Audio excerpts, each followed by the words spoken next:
We have just released issue 4 of the New Thinking Aloud magazine. Download it for free at newthinkingaloud.org. New Thinking Aloud is a non-profit endeavor. Your contributions to the New Thinking Aloud Foundation make a meaningful difference in our ability to produce new videos.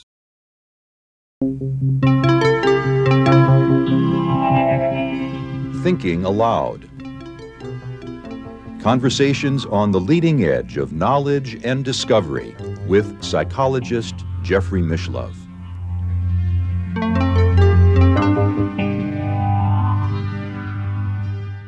Hello and welcome. I'm Jeffrey Mishlove.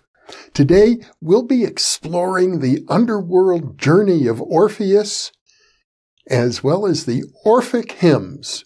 My guest is Ronnie Pontiac, who worked as Manly P. Hall's research assistant, screener, and designated substitute lecturer for 7 years.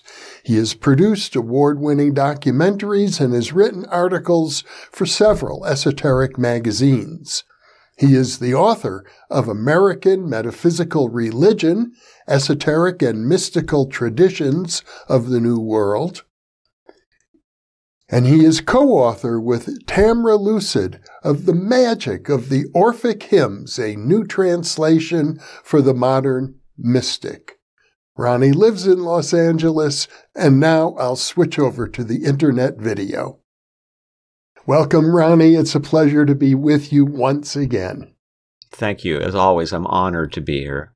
Well, we're going to shift gears quite a bit with this interview because we've done, if I recall correctly, 4 interviews already talking about American metaphysical religion going back to the era of the founding fathers up to the 21st century. But at this point, we're going to be looking at ancient culture, and in particular, the myth of Orpheus. One of the things I learned from your book is that there's very little agreement about where the myths of Orpheus, the mysteries of Orpheus, the legends of Orpheus, where they originated and what sort of rituals or practices surrounded them. The whole issue seems to be, on the one hand, shrouded in mystery, and on the other hand, a source of great inspiration for modern authors and filmmakers and poets. Absolutely. It's been a huge influence on Western esoteric culture, but also on all the arts in the West in particular. And it's amazing to see how countercultures have been inspired over and over again by things having to do with Orpheus. And in the book, we point out that, in a way, it seems that the Orphic culture was the first counterculture in the Western history. What kind of counterculture was it?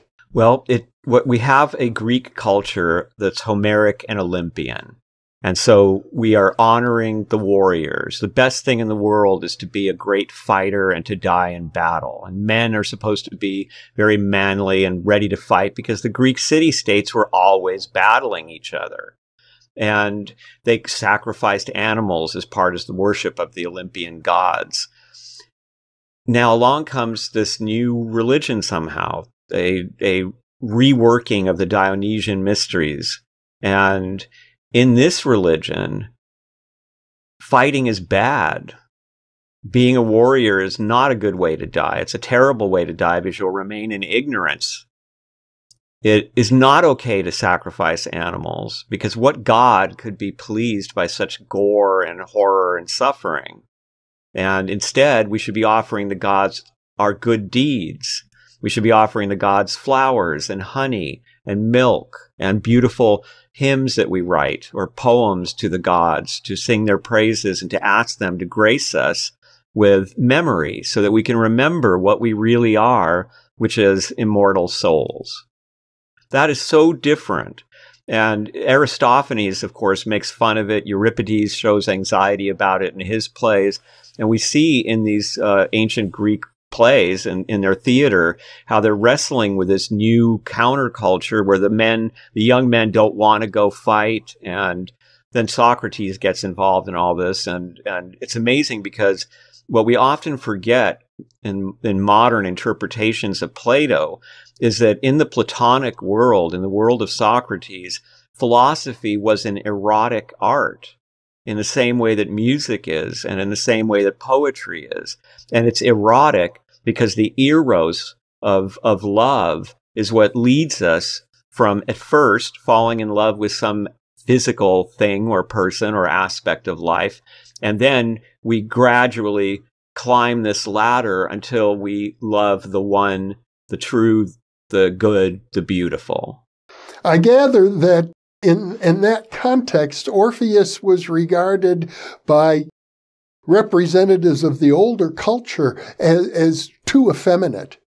Indeed, not just effeminate, but he was a coward, according to Plato, who there's the famous story that, which I'm sure we'll talk about, they call it the backward glance. And it's about the death of Orpheus's wife, Eurydice, at their wedding, really. She's attacked by a shepherd whose name is Aristeus. He might have been a beekeeper. That's another version of it.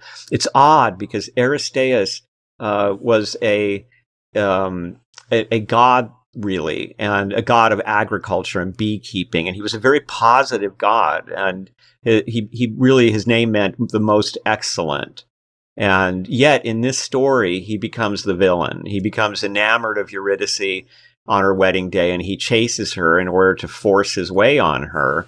And she flees, and she falls into a pit of vipers, and they bite her, and she dies. So Orpheus is utterly heartbroken by this, of course, and he sings laments that are so beautiful and so heartbreaking about loss that everything stops. All of nature stops. Everything weeps. The sky weeps. The trees are weeping. And the gods are weeping with him as well. And the gods realize we can't let this keep going. I mean, everything has stopped. And so they tell him, why don't you take those songs into the underworld and sing to Hades and ask him to let Eurydice come back? Because after all, Dionysus went down there and he got back his mother Semele. So perhaps you can do that. And so he goes down there. We would think this was rather courageous, I think, for this musician to go down there singing a song into the world of ghosts and the dead and the judges of the dead, especially since Hades' wife was acquired by force in a very similar way to how Eurydice died. And so Orpheus goes into the underworld and he sings, and there are various versions of what happens. The most common is that Hades isn't really buying it, but Persephone, who certainly resonates with this whole scenario, convinces Hades to let Orpheus have Eurydice back. But Hades insists, you cannot look back at her until she reaches the sunlight. If you do, you lose her forever. And this is how you will prove that you trust me. So Orpheus leads the way and she follows. And he gets out into the sunlight, and he keeps walking, and he's trying to be patient. He can hear her footstep, he believes, and he's walking, and he can't stand it. He finally turns around just as she is about to step into the sunlight. So she disappears. He's heartbroken, and then he goes to sing to the sun at sunrise to Apollo every morning, and Apollo takes pity on him and teaches him all the mysteries, and he was known among the Greeks as simply the theologian, the one who sort of invented all their religion. And so to Plato said, what a fuss. I mean, everybody dies, and he loses his wife in a tragic way, granted, but a brave man wouldn't make such a fuss out of it and wouldn't try to go down there and break the laws of nature. He was obviously a coward. He was also known for refusing to be in the competitions for singing holy hymns. He said that it was an insult to them, but everybody else said he was afraid of competition, again, because he was a coward. So the Greeks were very split about him, and yet Plato says that Socrates, when he's contemplating his potential afterlife, when he's about to drink the hemlock, he says, you know, if I'm going to have an afterlife, I'm going to get to meet all the people that I always wanted to meet and talk to and ask questions. And the first one I'm going to talk to is Orpheus. And Orpheus and Orphic themes are all over Plato's dialogues. In the laws, when Plato finally decides who's going to decide about laws, who's going to make laws, who's going to say that a law isn't working and stop the law, and he decides it should be a group called the Night Gathering. And they will only gather in the moments when the very first blush of sunlight reaches the sky until the full disk of the sun has risen above the horizon. And he wanted them to be elder Orphic priests. And this was something that modern scholars, I mean, modern scholars in sociology and political science who view the laws as a very important document have even suggested that by the time Plato wrote that, he must have been senile to put these crazy mystics in charge of this whole system of rational government that he's designing.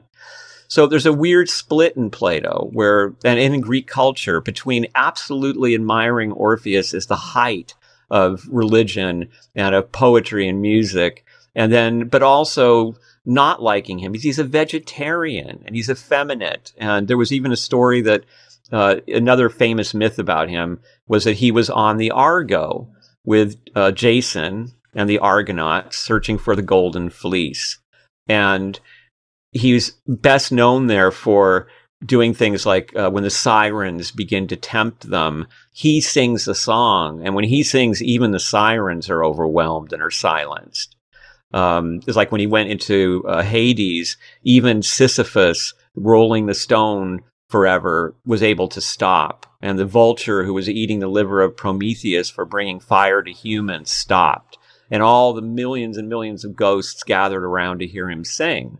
And so Orpheus on the Argonaut was also an interpreter of events. So if there was an earthquake, for instance, that meant that Apollo those were his footsteps, and he wanted a shrine to be established on this place. And interestingly, they say that he went to all these different places, inquired about their gods, and wrote them all songs for their gods. And so gave them religion, in a sense, this mystery religion. And this particular story about him was, however, that he sang a song about a red-lipped boy and initiated homosexuality in Greece. So this was, perhaps a slanderous or humorous story about him, but you can see that there was a lot of doubt among these masculine Greeks who had worshipped Achilles and Odysseus about what to do with this Orpheus character. He was clearly a revolution. And before we leave this part of the subject, let's point out another reason he was counterculture. So prior to him, in the Greek culture, unless you were a great hero, in which case you might be lifted into the heavens to be with the gods, become stars, or you might be, as I said, at the banquet of the gods, or given a place in the Elysian fields as a great historical hero. Everybody else was out of luck. Everybody else went down to Hades and was a flitting little shadow with no memory, no ability to communicate. And it was a very sad thing to not have a body and be able to do things and eat and fight and do all that life allows you to do.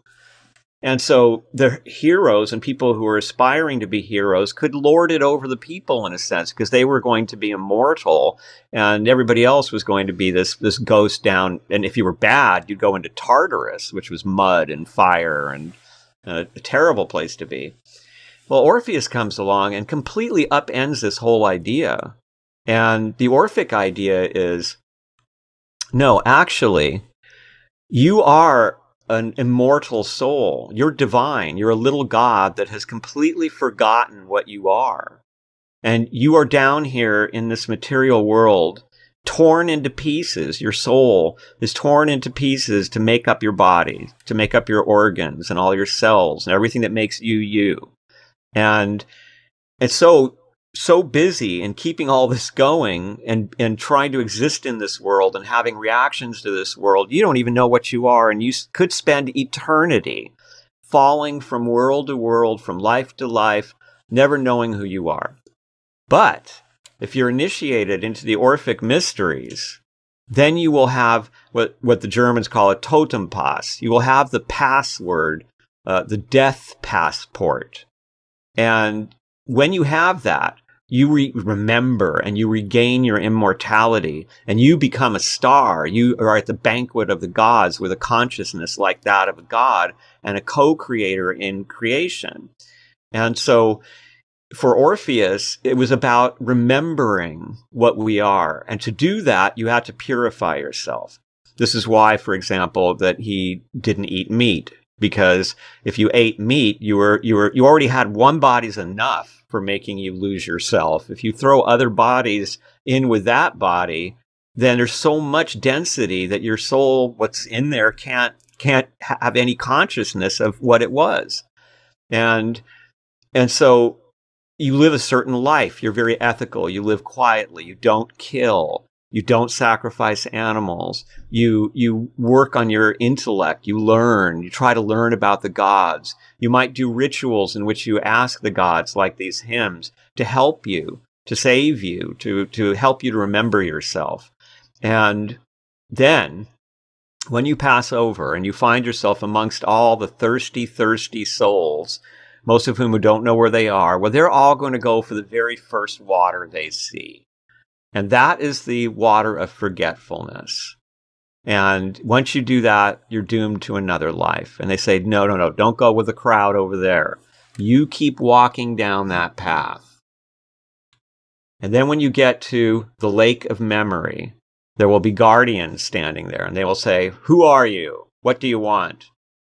And you will say, I am a child of earth and of starry heaven, but my race is of heaven. This you know. Now give me cool water to drink from the lake of memory. And so they show you this mercy as a divinity that is awakening to itself. You drink of the water of memory. You remember all the lives you lived. You now have the God's vision of creation and can see all and why it all happens. And you go to join the gods at their banquet. Now, if you get initiated like that, and let's say you're an intellectual, slightly effeminate male that might be attracted to the Orphic mysteries, and now you're walking down the street, and the big, strong guys who've always thought you were a joke give you the there's that loser. You suddenly have this look in your eye because you know that they are the losers because they don't know what they are. And when they die, they will go off. They might be reborn as an animal. They might be reborn as a woman, which was a terrible thing for the Greeks. And so as a result, you kind of have the upper hand. And this is counterculture. This is that knowing countercultural glance, whether it's beatnik or a hippie or a Rosicrucian in the 1600s, that says, I know something that you don't know. And that makes me cooler than you. So that's part of the argument that Orpheus is. We even describe him at one point as the first rock star because the Argo is kind of a tour bus and he's torn apart by women and he's somebody whose songs have all the mysteries of the world, but other people laugh at him and say that he's a joke. And it's a lot of the archetypes that have been projected on famous musicians were first projected on Orpheus. It strikes me that a couple of things. There's probably a connection there with Pythagoras, who was also a vegetarian. And what about the Eleusinian mysteries, which also involve a journey into the underworld? And you referred to Persephone, who the goddess of the underworld, the wife of Hades, who had also been abducted and taken down. And the mysteries of the Eleusis are very similar, I gather, although I'm not sure how much is known, really, to the mysteries of Orpheus.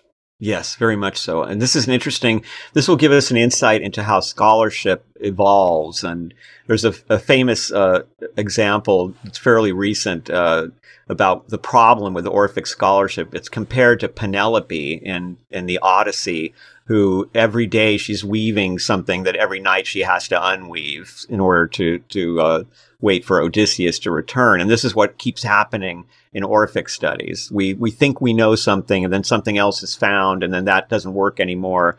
And we have two sides. The side that says there never was an Orpheus. The Orphic mysteries were a literary creation, probably by Pythagoras and the Pythagorean school.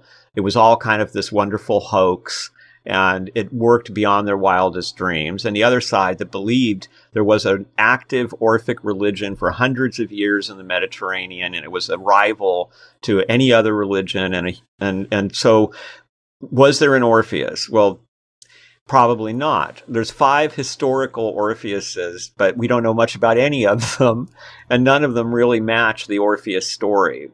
And there's a great scholar who's written some wonderful books called Black Athena about the influence of Egypt and Africa on Greek civilization, and he said that it very well may be that the Egyptian word, I'm not sure about the pronunciation, but it's roughly Orpheus or Orpheus, that this is a word for a hereditary prince in ancient Egyptian. And so it's very similar to Orpheus. And that perhaps this is all Egyptian. And incidentally, when we do look at the pyramid texts and we see this idea about immortality being gained by knowing the right things to say and by declarations of purity, and this is all in the ancient Egyptian religion. So there's a huge influence of some kind between the Orphic religion and the ancient Egyptian. And there are scholars today who are arguing that during a period in Egyptian history when there was a holy war against the Assyrians and Greek mercenaries were hired, there was also a recodification of Egyptian beliefs where the pharaoh originally had been the only one who gets to go on to the immortality. Now everybody had it, and they were changing it very much in a way that looks similar to what was being taught by Orpheus later, or by Pythagoras through the mask of Orpheus. We even have, for example, one writer was known as Orpheus of Croton, and of course Pythagoras was from Croton. So there have been suggestions that was a pen name for Pythagoras. And beyond that, another interesting thing, we can't even say that it's Egyptian, because when we look back into Hittite ideas, there's a lot of similarities. They also have the forgetting and the pool of water that's memory and the code words to be said. And there's another thing about Pythagoras, which is, why did he wear pants? Because the Greeks didn't wear pants. The Persians wore pants. And the reason he wore pants was because he grew up in a city that was closely involved with Persia, had been trading with Persia and sharing knowledge and wisdom with Persia for generations. And that gave him access to Babylonian astrology and astronomy and a lot of ideas that show up in Orphism, where the stars are a very important element in all of this. So to going back now, so very likely it's Pythagoras who is behind a lot of this, and the Pythagorean community. And very likely there was no Orpheus. However, for example, there's a once famous document called the Testament of Orpheus. It came from the Jewish people in Alexandria, where they declared that not only did Orpheus exist, but Orpheus studied under Moses.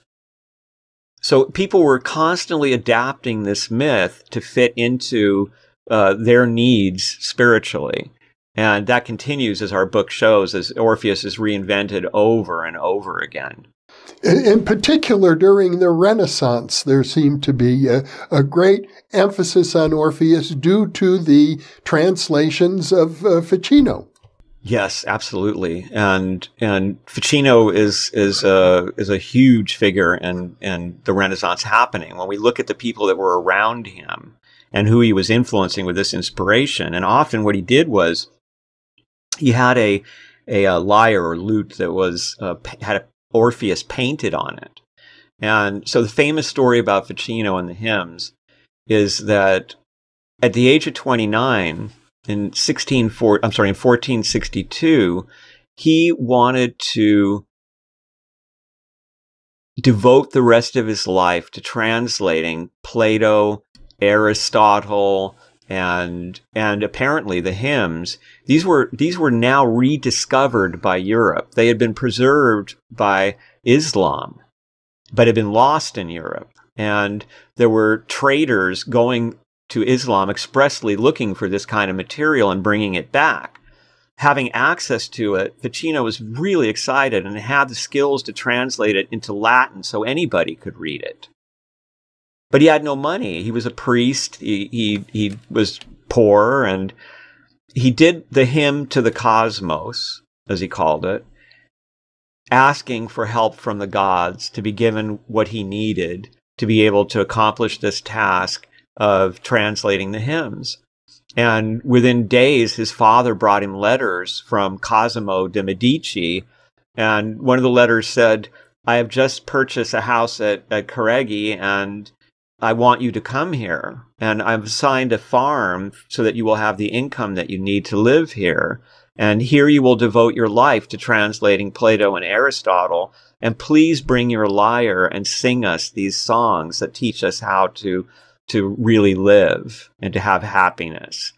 So he was allowed to do this. And together, Cosimo and Marsilio Ficino created the Platonic Academy of Florence, reviving Plato's Platonic Academy, and the people that were involved in this. So it's a wonderful scene. They would get together at night, for example, artists, sculptors, priests, future popes, and Ficino would play hymns, and he often said you could use them in the most seriously religious ways, and they were the most powerful magic, he described them as. But he also said you could just use them for fun and for your friends and to enjoy singing them even by yourself, to lift yourself and to tune yourself to a higher tuning. And so he would gather up, the friends would all get together, and Ficino would sing the hymns that inspire everybody. And we have a journal entry from an opera composer named Poliziano, who says, "Oh, I got so worked up listening to this, and I went home and I wrote music all night long." And he had this impact on so many artists. Now, who did the sets for Poliziano's opera Orfei? Leonardo da Vinci.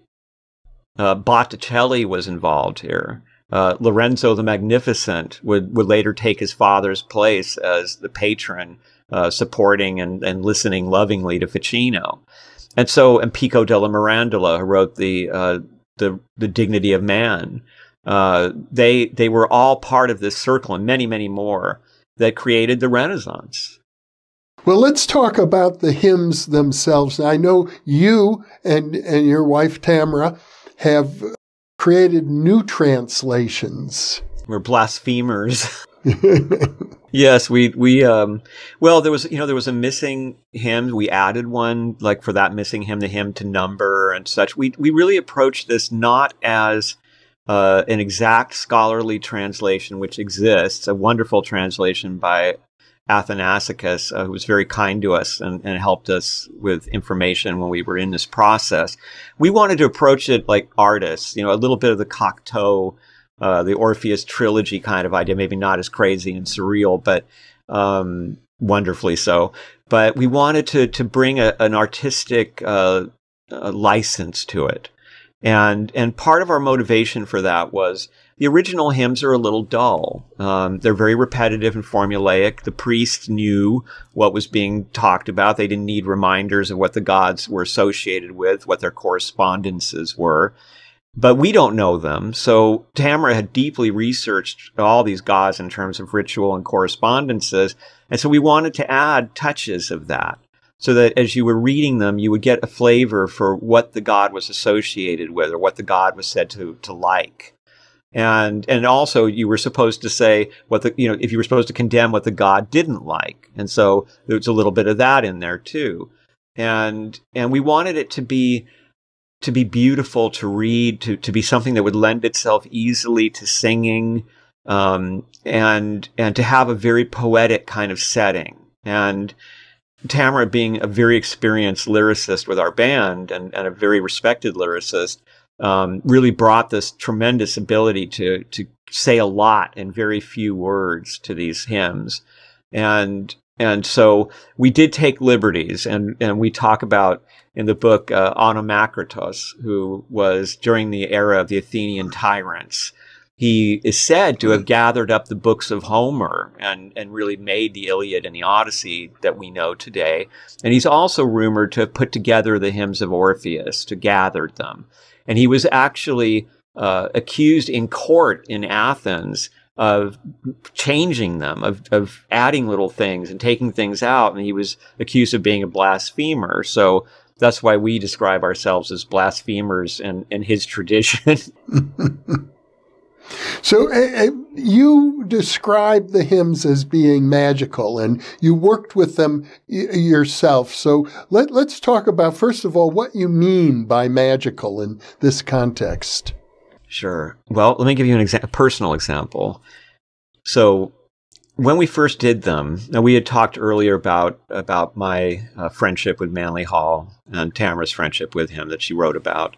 And so when we were leaving, when he finally got us out of there, we were so bereft. I mean, we know all our friends had been there. This was our whole life. And now we were supposed to go into the world of music. I mean, that's a rude awakening to go from PRS into the world of music in the early 90s, late 80s. And so we decided, since the last project that I worked with him on was the Hymns of Orpheus, that he was doing a reprint of the Thomas Taylor translation. We decided to do them. And so we were going to combine my brief but potent study of ancient Greek in college, which allowed me to know my way around the Little Scott dictionary and the other things I needed, and her research into ritual to do these things together. And the first versions were different. They were much more simple than these, and I think more reliant on Taylor, I would describe them as. But we were living in a third-story apartment with one window out on like other apartment buildings in the middle of Hollywood, and we would go in there. And we adopted some of the Orphic habits, like no beans, no meat, no alcohol, no kinds of intoxicants, to be pure. And it was still an artistic thing. I mean, we were sincere, but we really weren't like, okay, we're talking to the gods here. This was just us sort of mutely, in a weird way, even though we were saying things, facing the cosmos and saying, help and thank you for everything. And so weird things happen. We would softly sing them, sitting really or kneeling by this window, open window.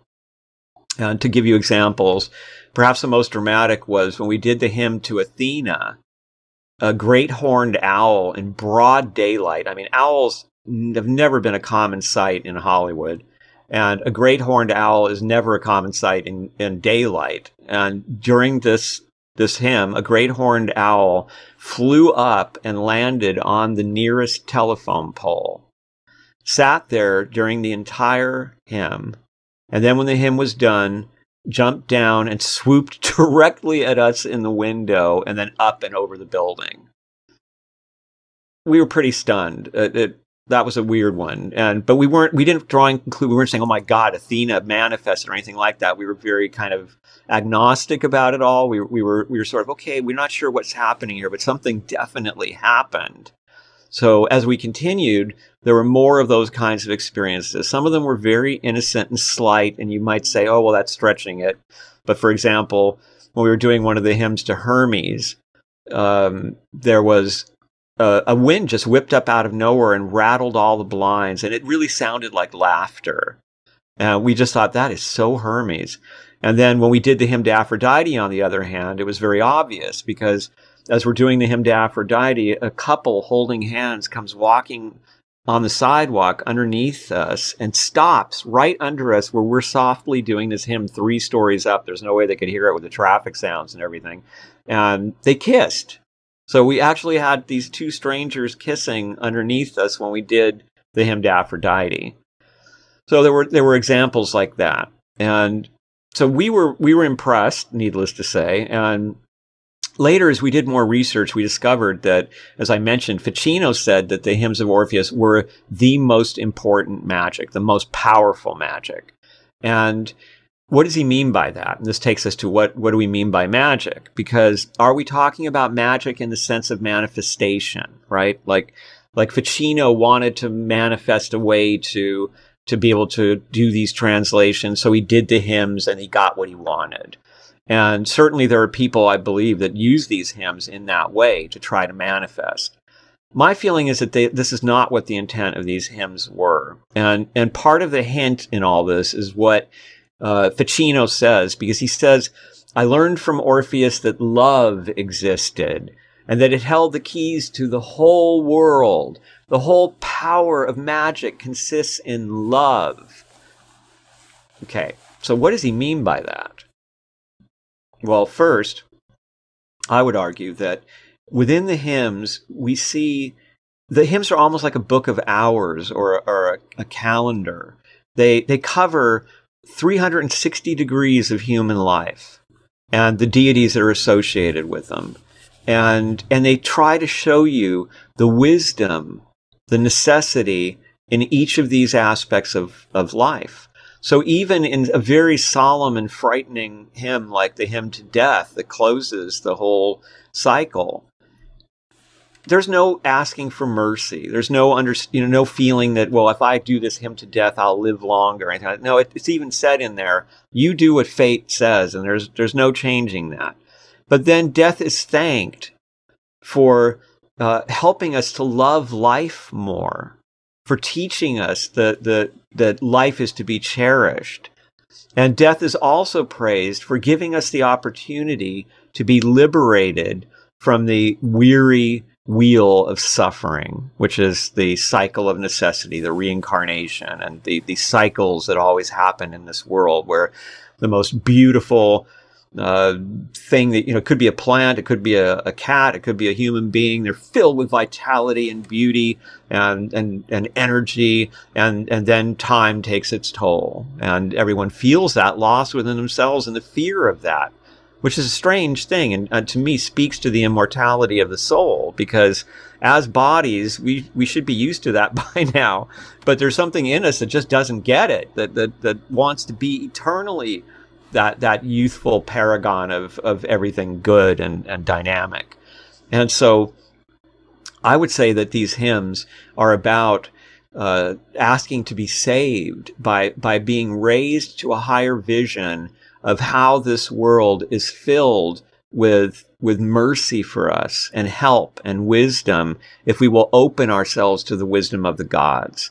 And later the Neoplatonists would kind of debate how that happens. So is it by us doing ritual? And so we are sort of telling the gods to help us, which some people have argued that's what the hymns were trying to do. I know all about you. I know your secret names.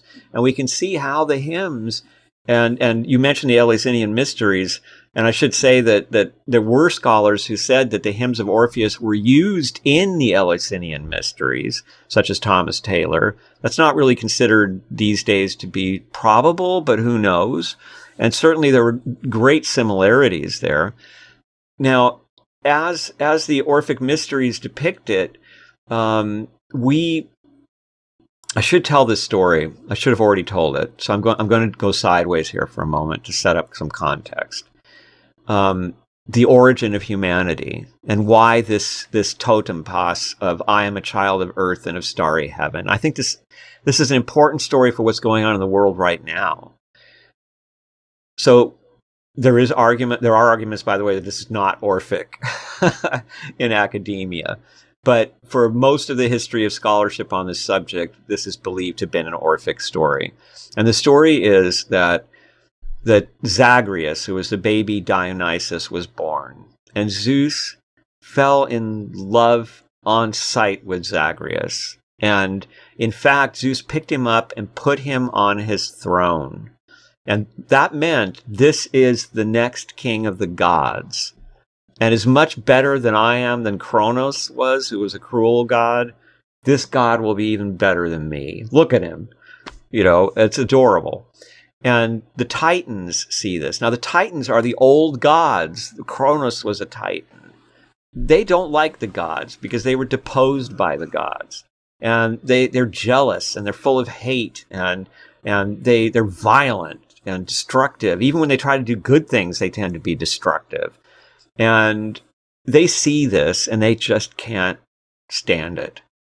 So they wait for Zeus to become interested in something else. And they take these toys. And among them are balls and a mirror and a tuft of fleece. And they use them to draw Zagreus, the baby Dionysus, off the throne. It's like, come with us. And they take him somewhere very remote where Zeus isn't very aware. And they slaughter him. They cut him up, and they put him in a stew to eat him. They want to take his power. And with that power, they can overthrow the gods and be gods again. Well, Zeus becomes aware of what's happening finally, and he throws lightning. And everything is reduced to ashes and smoke. And that is what human beings are born from. We are partly the Titans and partly Dionysus. They call us the tears of Dionysus.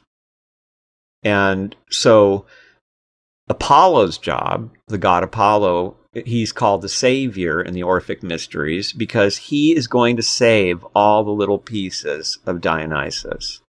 Now, by now, I hope that your viewers are seeing the similarities to Christianity, that it's huge influence between Orphism and Christianity. In fact, the early church fathers were very open to Orpheus and described him as being one of the enlightened pagans who if he had been born after Jesus, he would certainly be up in heaven.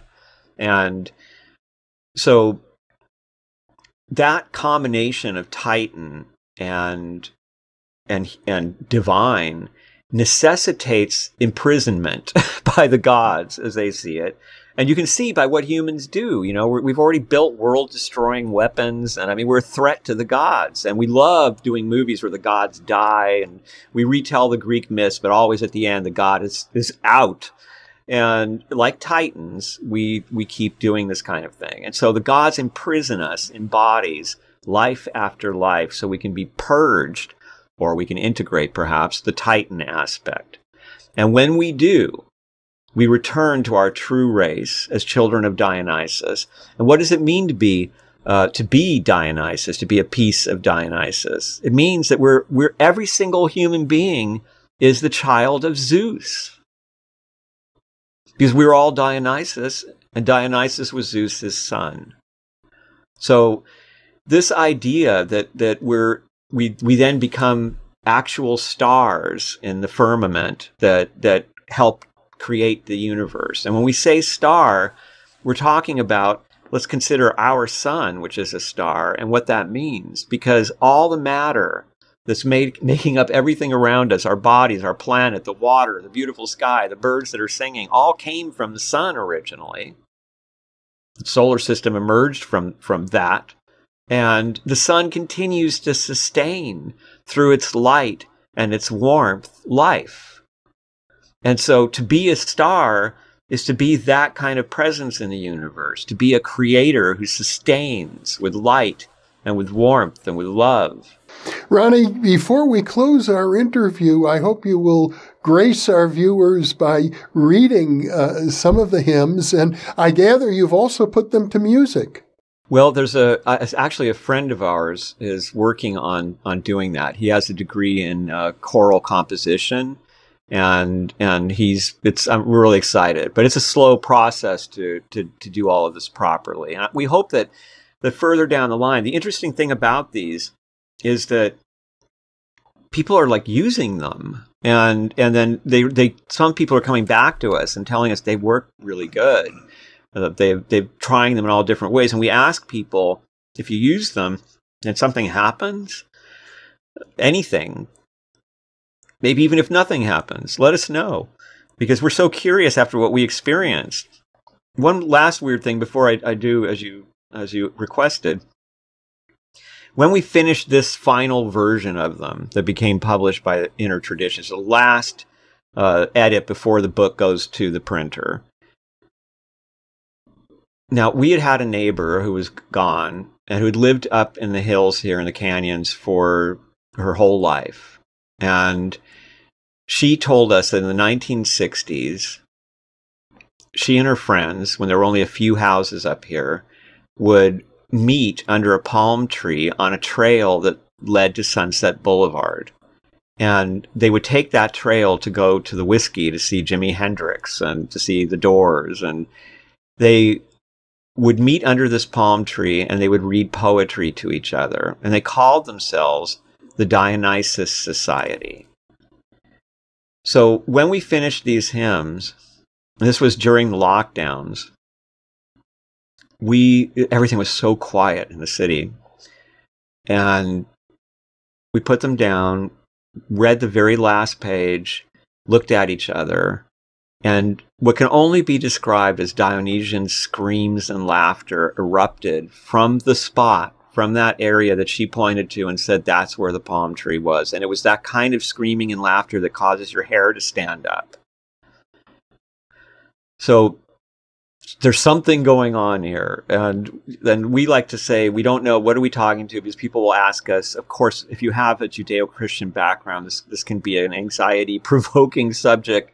Are you talking to gods? Are you talking to demons? Are these demons masquerading as gods? Aren't you afraid to be dealing with entities like this? And we take a very different approach. We look at all the different names, all the different theories about what it could be, right? Gods, Jungian archetypes, egregores, which are thought forms that are built by collectives that take on a life of their own and then manipulate people for their own power. Could it be masquerading spirits, as spiritualism has often said? We try to look at it and say, all those are very nice words, and they describe interesting aspects of this, but words are signifiers. They're not the thing. And unfortunately, people become seduced by the word when they commit to the word, and they begin to try to enforce what they think the word means on the thing. The truth is that we and no one else, I think, knows what is happening or who's responding when this happens. It could be our own souls somehow precipitating these experiences. What we try to look at is, by their fruit ye shall judge them. And what is the impact historically? What's the impact in my own life? What's the impact in the lives of the people I share it with? And I've never seen such positive impact historically, in personal lives, amongst friends who have been interested in them. In doing podcasts about this, I've discovered people who had the same experience, who found the hymns and did a hymn, and it initiated a whole new life for them. And so it seems that whatever is happening here is something healthy and wholesome and positive and nourishing to the soul. And we need more of that. We need less Titan in the world today. When you look around the world and you see all the war and the environmental destruction and the hatred and the threats of one race against another, and that's the Titans. And that is the titanic aspiration to overthrow the gods. And what we need is, we need a lot more Orpheus. We need a lot more of the gods. And so with that in mind, let me see what I can find here to read to you. I should probably do it like this, right? So you can see the cover. Well, I opened it up to love, and that's got to be as good a place as any to start. Holy and pure Eros, winged archer, you play with the passions of immortals and mortals alike.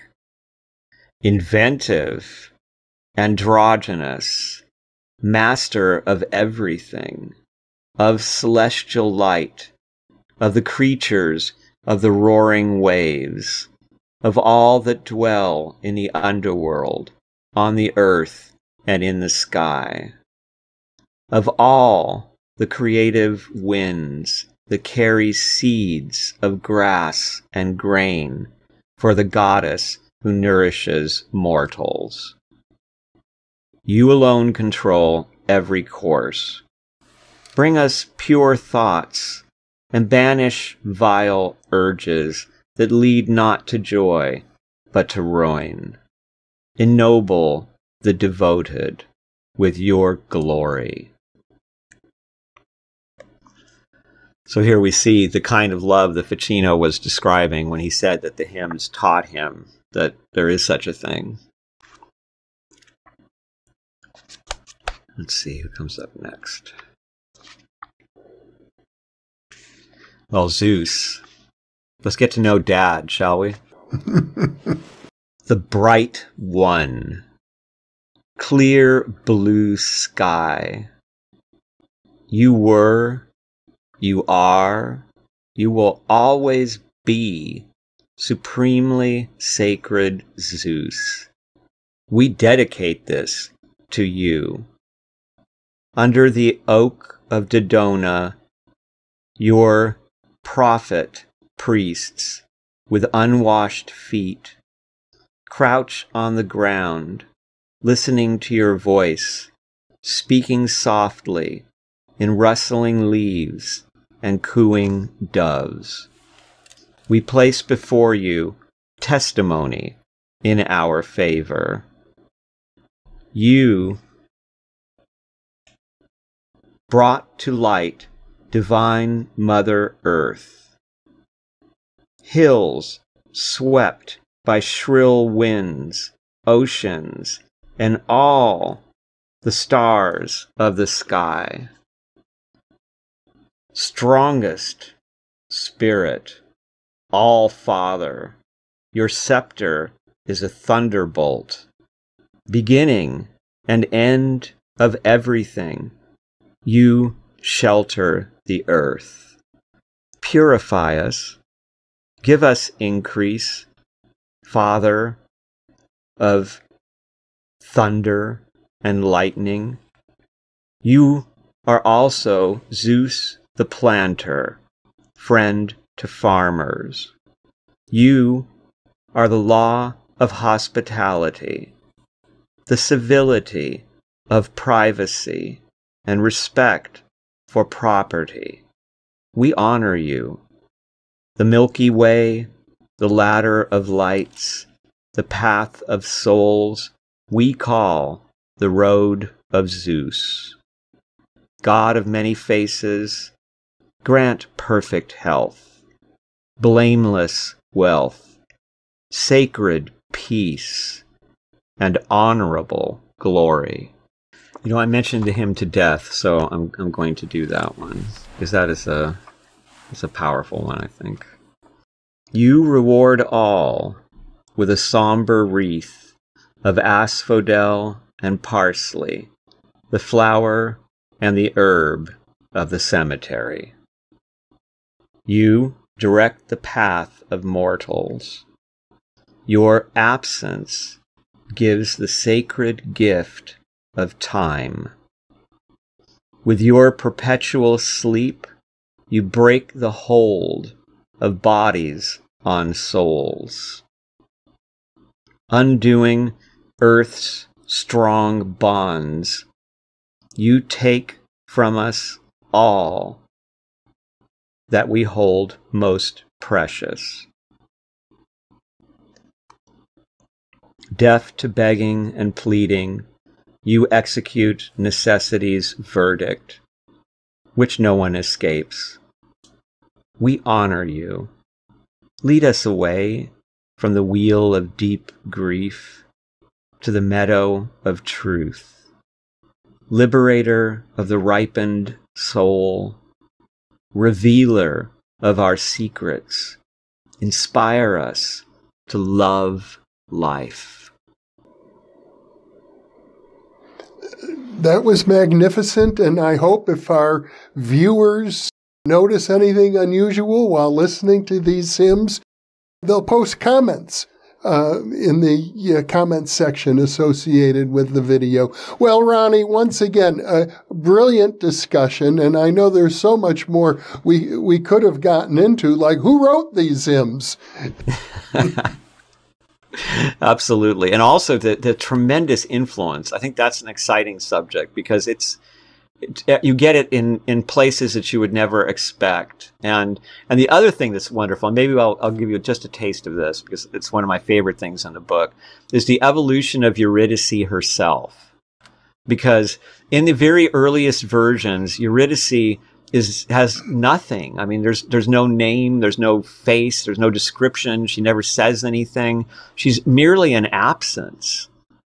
Then the Romans come along, and Virgil starts to give her a Roman personality. So this time, when Orpheus turns back, Eurydice scolds him and says, basically, "You idiot! You've ruined it for us now. Couldn't you wait 1 minute?" This is really lovely and wonderful picture of Roman family life. And then as we move on, eventually, the opera written by Gluck has this change that was revolutionary at the time and caused a huge reaction, like a riot, but a positive riot, which was that he gave his opera about Orpheus and Eurydice a happy ending. In his opera, she is saved, and she comes out to the sunlight, and they're reunited, and they sing this beautiful song, and people just thought that was the best thing ever. And for a while, operas all had happy endings after that. And then Orpheus, Eurydice reappears, especially starting with H.D., who is a wonderful poet and writer about metaphysics who was influenced by theosophy, and she was divorcing her husband, who she felt was very narcissistic, and she wrote a poem about Orpheus and Eurydice in which she depicted Orpheus as a narcissist who was not really in love with her. He was in love with what it made him look like to be in love with her. He was really in love with himself. And then this got picked up on, especially in the 1960s and then onward, by a whole series of wonderful female poets, mostly female, but also some male, who completely redefined Eurydice. So we now get a Eurydice who's driving around in New York in the 1960s with the dead poet Orpheus in the car with her. And she's like, don't worry, I know where we're going. And then we get another version, personally my favorite. I think her name is Carol Ann Duffy. Hilarious poem, highly recommended, where it's Eurydice speaking, and she's saying, "Oh, it's so nice to be here and in the underworld. Like I'm myself. I have all the time in the world to do whatever I want. I don't have to be around that nut Orpheus anymore." And then all of a sudden, there's a knock on the door to Hades, and who is it? It's the Big O himself. And as she puts it, with a poem to pitch and me for a prize. And so Orpheus comes walking in there and he shows off for everybody, and he's quite pompous, and he convinces Hades to send her back. And as she's going back, she is thinking, and we hear her thinking, I can't do this. I don't want to be with him. I don't want to go back there. I don't want to have anything to do with the guy. I got to think of something to do. How am I going to get out of it? And she realizes, I know what I'll do. So she says, "Oh, Orpheus, I think that song you sang for Hades was the best song you've ever written." And sure enough, he turns around and looks at her to say, "Oh, really?" And she disappears with a big smile on her. So Eurydice gets to completely take on a new personality in the modern world through these wonderful poets. And we get to see an underside of Orpheus that perhaps is what the Greeks were hinting at. And we should also add that in Plato and in Greek history, we are told of priests, Orphic priests, who are basically like almost fakirs. They're street priests. And they go around looking for news of rich people who died. And then they go to their homes and say, listen, if your relative didn't get purified by the Orphic mysteries, they're lost. And, for a small fee, and if you buy these books, and if you really want to spend some money, here's one of these little gold passwords that we can put in the grave, and they'll know exactly what to say so they can be immortal. And Plato was just horrified by these people and what they were teaching, and said that all these books of Orpheus were actually fake and were being written by these charlatans and Orpheus's name signed to them. And this occurred at a time when books, really scrolls, became very popular in ancient Greece for the first time. So it was like a new technology. You had these books that you could read, and they supported what you had to say, and they proved that you knew what you were talking about. And in the Platonic dialogues, by the way, Socrates is made to express anxiety about that. He doesn't think books are a good idea. It's too easy to delude oneself with them and not have somebody you're actually speaking to who can help you clarify. Very interesting, Ronnie. Well, what a joy to be with you again. You are a fountain of knowledge, and I want to continue to find new topics because I'd love to have you back over and over again. Oh, I would love that. Thank you so much. You're very welcome. And for those of you watching or listening, thank you for being with us. You, after all, are the reason that we are here.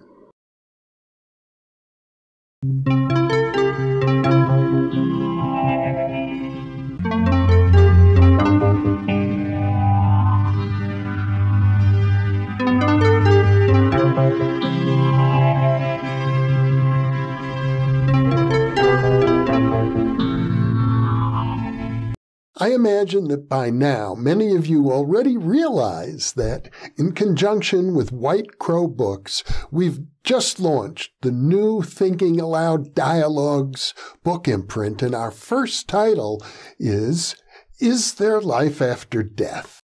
New Thinking Aloud is a non-profit endeavor. Your contributions to the New Thinking Aloud Foundation make a meaningful difference in our ability to produce new videos.